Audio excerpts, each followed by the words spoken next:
Hey guys, so there might be a little bit of interruption at some point from one of my cats, specifically Charlie. My dog, I purposely left her in the cage, which usually she is anyway, but purposely made sure I didn't get her out of the cage until after this, so that she wouldn't be running around and bumping into stuff, because she's a little heavier and would knock this over. But I can already see Charlie in the hallway, so we'll see how this goes. Anyway, this video, I'm just going to tell you kind of about the beginning, not my first symptoms like I did before. Obviously I did that before in a past video, but just kind of some scary stuff that I dealt with in the very beginning. Sorry, I thought I heard something.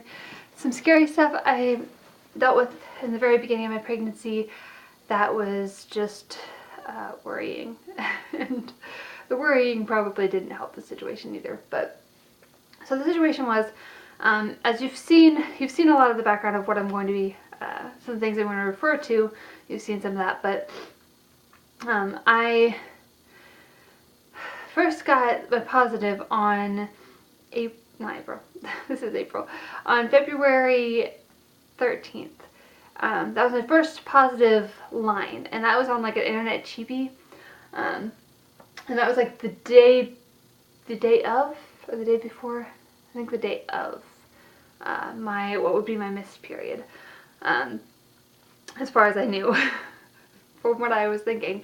Now I'm not so sure, but yeah. So I was like, well, that's kind of. I mean, it says like from the day of your missed period, it's like 99% accurate or whatever. And that was supposedly, or as far as I knew, the day of my missed period, and it was a super light line, but it was definitely like something. It was definitely different from the non-line tests, but it was so light. You had to like look for it, but it was there. But anyway, it got a little darker the next day, maybe a little bit darker the day after that. But then like the next few, for one thing, although it's well, I'm jumping ahead of myself. So the day after that, Wednesday, that was a Tuesday, the day after that on Wednesday, I took another test and it was a little bit darker, and I tried to take a digital test. I was like, you know what, I'm going to try to take it, maybe it'll show up. And it didn't, the digital said not pregnant, but the line was definitely a little bit darker. So Thursday, I took another test, and so this would be the 15th, February 15th, and the line maybe was a little darker, but I mean, it was definitely still there. And it wasn't lighter than the day before, but I'm not sure if it was darker or how much darker it was. It wasn't getting a lot darker. Oh, but there's the other cat. Sorry if you're distracted by Charlie. But Thursday, I was like, well, yesterday it said not pregnant, but it's been a couple days and the line's still there, so I'm going to take another digital. As you probably, if you watched my live pregnancy test video, that's the digital that I took. And it turned out to be, it said pregnant. So that I went, I think Thursday, and for a blood test, and we had plans on Friday. We were going to go to like a leadership conference thing. But Thursday I went and took a blood test, and they called me back on Friday and said that it was positive, but it was very low. It was 48. Like the HCG numbers were 48, if you know anything about that, if you've kept track of the numbers or whatever in your pregnancy, or if you know of it from somebody else's pregnancy. It was just kind of barely positive, I think, but it was positive technically. So they wanted me to come back Monday, I think. So that weekend we ended up telling our pastor's wife, and she ended up telling our pastor, excuse me, and we told two of our friends that were with us on the, like a couple that are friends of ours that were also on the leadership conference. It was like us 6 people, the 3 couples, and then the 1 couple's kids. But the kids didn't find out that weekend. So I told them, we were excited and stuff. I told them that I had gotten the digital. I think I showed them a picture of the digital on my phone. And yeah, so then Monday I went back. And I forget what the numbers were, but they weren't quite doubling still. They had gone up, but they weren't doubling. I think it had gone from like 48 to 50 something, which is a little worrying. But I told Erica, our pastor's wife, on Saturday, I think it was, that, oh, and I ended up telling my parents and his parents that weekend too, but I was telling Erica how I was kind of worried because the numbers were so low and all that jazz, and she was like, well, don't worry, and kind of like gave me this, not really a lecture, but a big talk during like supper that night, or like lunch or something, about how like I shouldn't worry, it's in God's hands, and don't worry about what the doctors say, just listen to, or just like trust in God, because we're obviously my pastor's wife, we're believers in God. So I was like, okay, but it was not really, I wasn't completely convinced, especially when that Monday, like I said, my numbers had gone up, but they were only like, only gone up like 10, 15, maybe.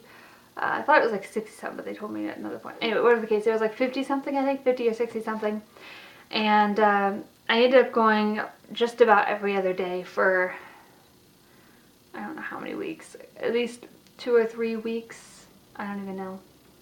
Like every other day I went in for a blood test, and each time pretty much it was going up. It continued to go up, which is, I was very thankful for, but it was just scary because they weren't doubling. They still weren't doubling. And so I was just worried, and I wasn't really having a whole lot of symptoms at that time besides like the very beginning symptoms that I had. I hadn't really had anything new since that. And I was just kind of worried, hoping that things were going to work out. So I went in.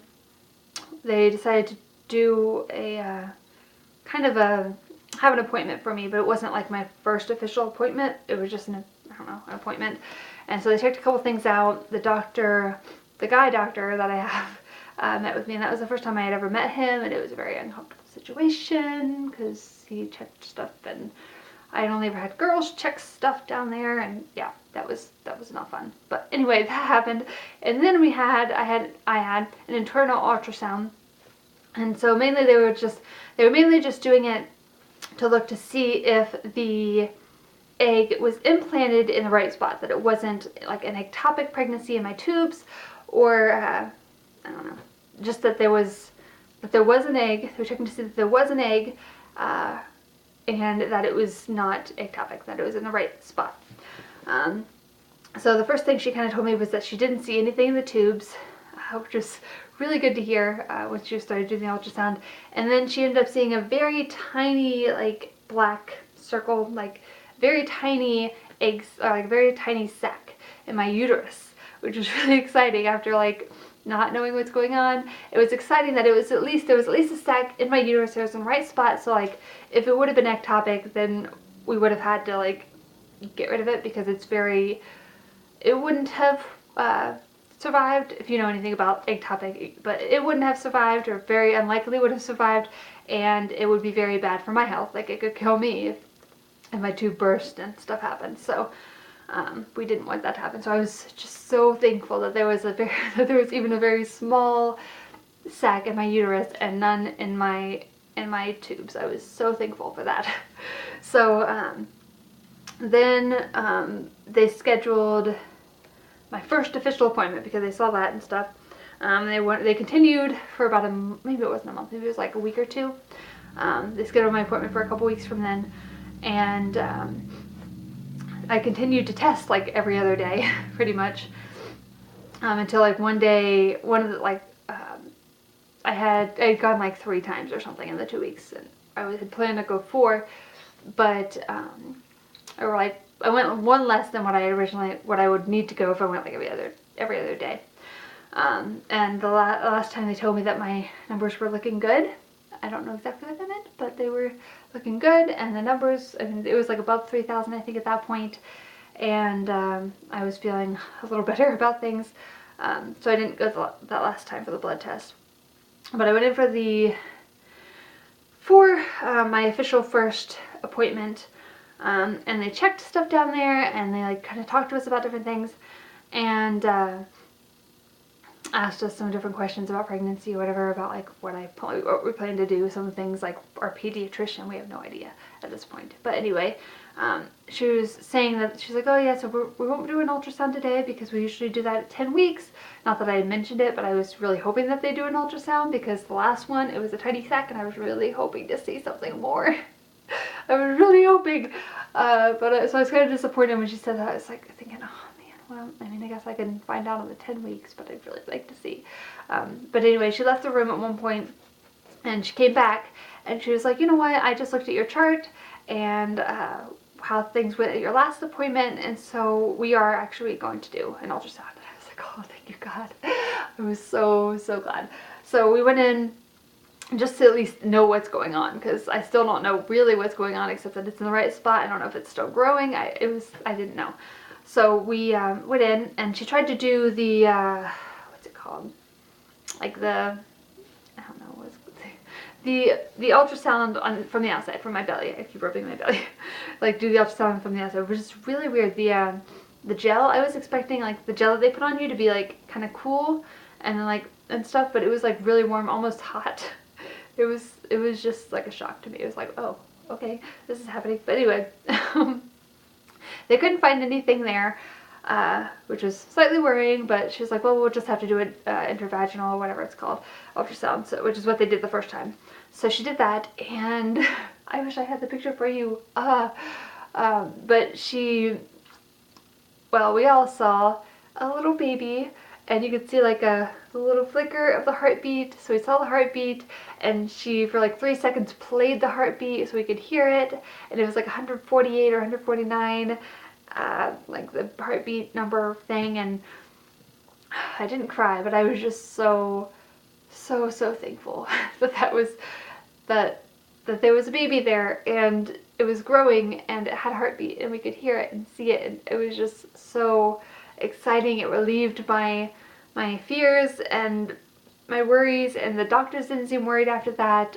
They told me congratulations, and they ended up asking me a few more of the procedural I don't know, questions, and schedule my next appointment, which is actually this Thursday. So I will talk about that in my bump date that I upload on Friday. But I am still having symptoms. Trying to figure out the whole stomach situation if you watched my last video. But or if you watched the video that was supposed to be uploaded Friday, that was uploaded Sunday. But I am just so grateful that it turned out the way it did. There's so many people I know that including one person that I watch on YouTube, that it may not be turning out too good, unfortunately, but that have low numbers, and instead of going up slowly, they start going down, which is what I was afraid of.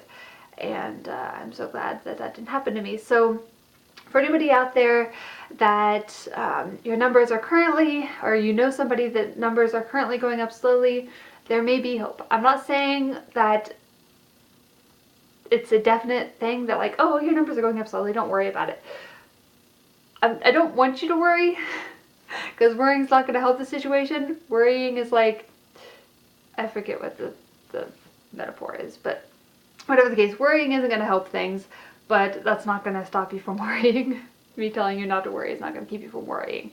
But just to see my story, my beginning story, and I haven't gone through to the end of my pregnancy yet, but as far as my last ultrasound went and my symptoms go, the fact that I'm still having them, things are looking up. And if your numbers aren't rising quite as doubling as fast as they should, don't worry too much, because it doesn't mean you're out of the woods, or it doesn't mean you're in the woods, or you're like that it's a bad thing. It just might be a slow rising thing, or a slow start. But anyway, that's it for this video. Please put any comments below that you have as far as like any questions you have about anything that I didn't say, or anything that's going on with you right now. I'd love to share and talk with you guys about that, or if you have any of the similar stories, let me know below. I haven't really heard of anybody that I know of that had similar stories, but I've read some stuff online. So if you have any similar story, or if you're going through the same thing, let me know, because I'd love to hear about that. So I will see you probably on Friday for my 11-week bump date. Bye.